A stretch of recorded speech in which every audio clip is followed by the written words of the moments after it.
There's an estimated 14 million employee stock option plans in the United States. What are they?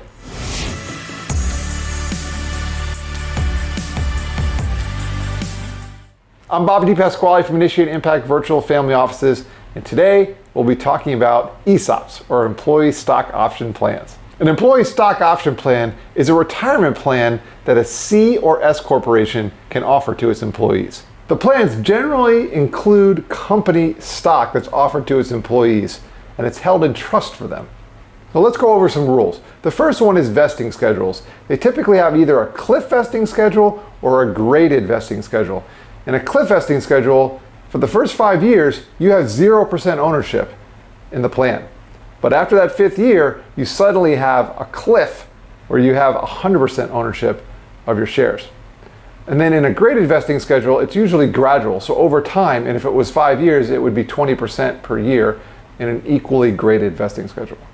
The second rule is that dividend distributions are taxed as ordinary income, but typically not subject to the early withdrawal penalty of 10%. There are still some exceptions though to that early withdrawal penalty before age 59 and a half. Could be death, disability, or even divorce. If you're part of one of these plans, the company is required to give you a statement on the worth of the stock. So they'll have to have an outside firm appraise the plan each year. If you've completed 10 years of service and are at least 55 years of age, you have diversification rights. In other words, you don't have to keep all of your value in the company stock.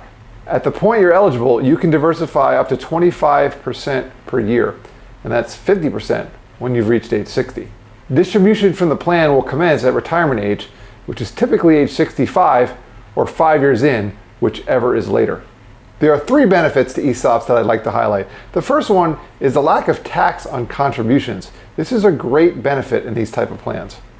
When you take the money out, it's typically taxed at long-term capital gains rates like regular stock, which is different than other retirement plans which tax you at income levels.